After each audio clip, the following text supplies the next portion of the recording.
Dear students, good morning to one and all. This is Dr. Fanukumar dealing with the FCS subject.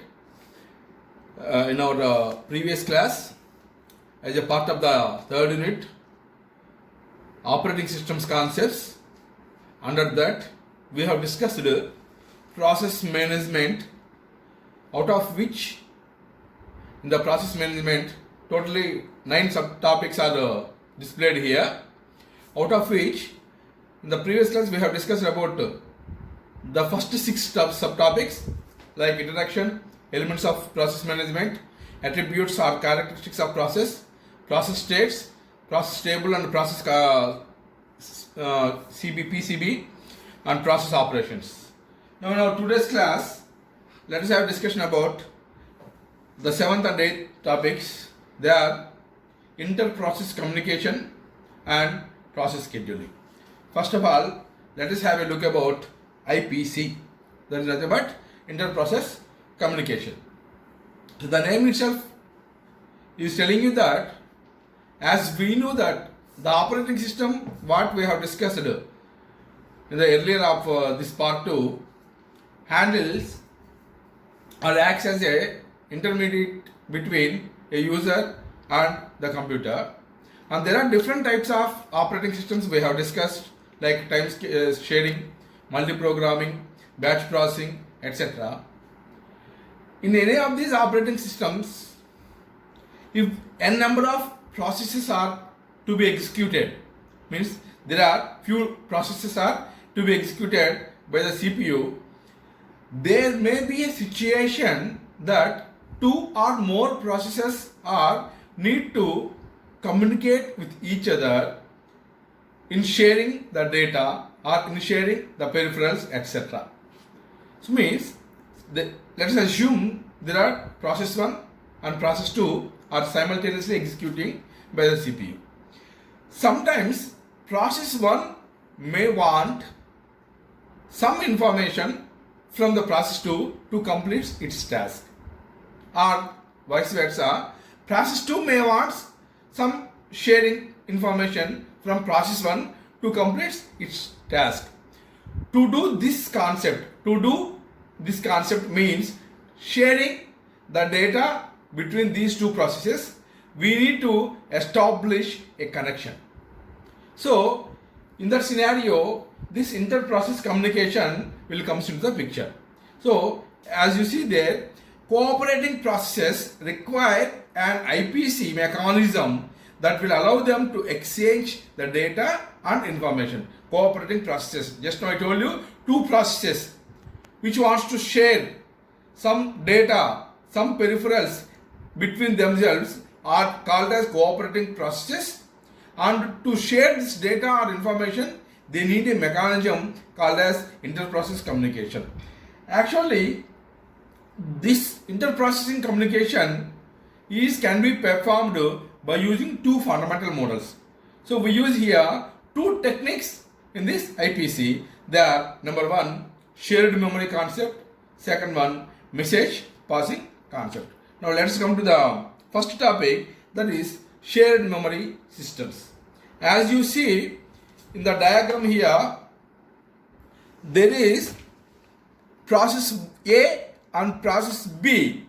2 processes are working together, and if these 2 processes wants to communicate with each other, what they will do is, in between these 2, you can observe that there is a memory called as shared memory will be allocated. That shared memory will be used by these 2 processes to communicate with each other.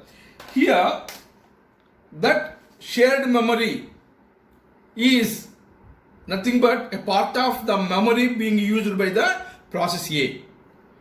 I am repeating, that memory which is called as shared memory here is nothing but some part of the memory being used by process A. See here, shared memory region resides in the address space of the process, creating the shared memory segment. So for example, process A is allocated from 6000 to 9000 memory locations, and process B is allocated 9001 to 12000 memory locations.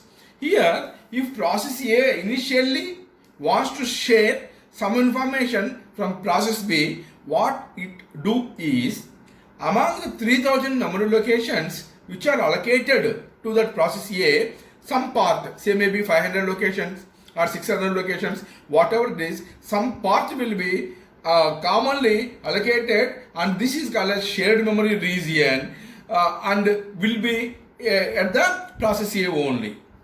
And the other process, now process B, that wants to communicate, that wish to communicate using this memory, shared memory segment, must attach it to their address space. So already 3000 locations is there.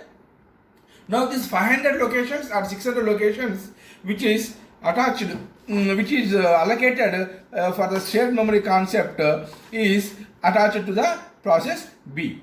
So in this shared memory system, there are certain system calls required to establish the shared memory region. Previously, system call, we are using a word called a system call. This we have already discussed in the previous class while creating a process like create, and while killing a process called exit. There are two system calls we have discussed there. Here also there are certain new system calls required in this shared memory system to establish the region.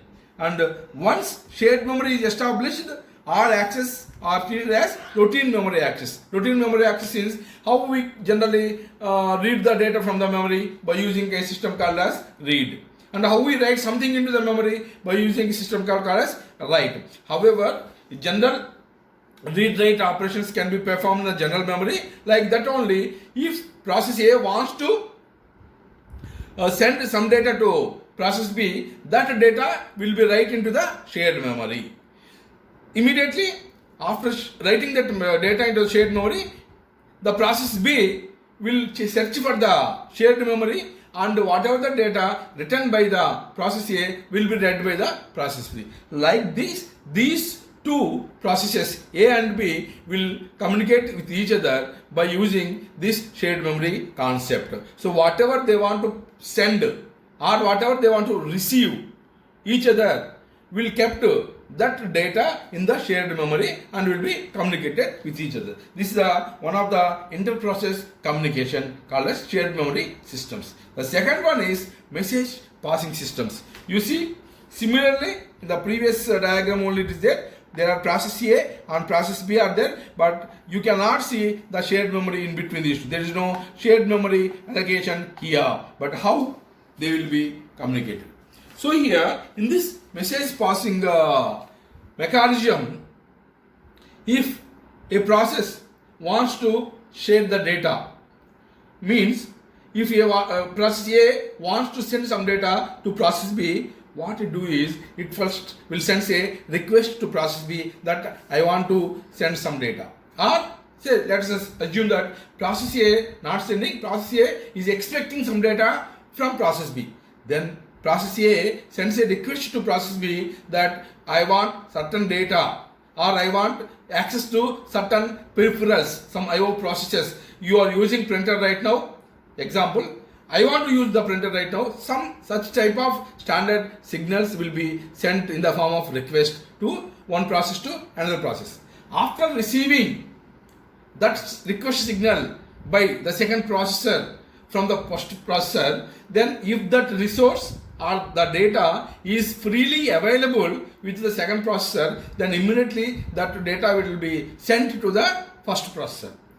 Perhaps sometimes whatever the data that is expected by process 1 may be already in use by process 2. Then it will send an acknowledgement signal that that particular resource or the particular data or the particular information what you are expecting from me is busy in execution. Then at that time, as we have already discussed, the process A will go to the suspended process.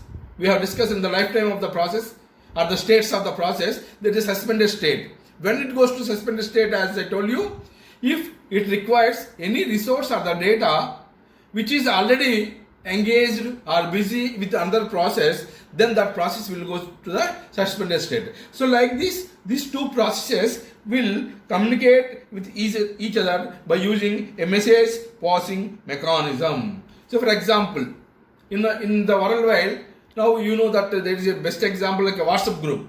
You know, when we want to send some data through WhatsApp, there is two operations called as sending and receiving. So a chat program used on the worldwide web could be designed so that chat participants communicate with one another by exchanging the message only. See, a message passing facility provides at least two operations just now as we discussed. One is send and receive. You may send the data and you may receive the data from your neighborhood. So here you are one process and the second person who is in touch with you, in communication with you, is the second process. So this message processing is useful for exchanging small amount of data because no conflicts need be avoided. Okay, there is no disturbance. So means if two people are interchanging the data, in between anybody will not come into the picture, they will not try to grab the data like that. Such type of data passing system is best example for message passing. And this message passing is also easier, very easy to implement than the shared memory. Why it is very easy means it is not going to allocate a common memory between two processes. So allocate means it is not going to waste some memory and it is not going to have any system calls. So just only requesting between each other and sharing the data between each other without using any common memory. And this message passing systems are typically implemented using system calls and thus require the more time and consuming task. So here comparisons between the shared memory and the message passing, if you consider, there are 2 points we can consider. One is in the shared memory, there is a memory is being wasted, and in the message passing, no memory is wasted. Whereas in the message passing system, if both wants to request to each other, first they need to send request signals and acknowledgement signals and they start creating connection between the two processes. All this is a risky task and a time taking task. So message passing disadvantage is lot of time it takes, and shared memory disadvantage is lot of memory is being wasted. So this is all about the inter-process communication, which is nothing but in two modes. The data or the information will be shared between two processes or between n processes. Those two models are one is shared memory process and the second one is the message passing system.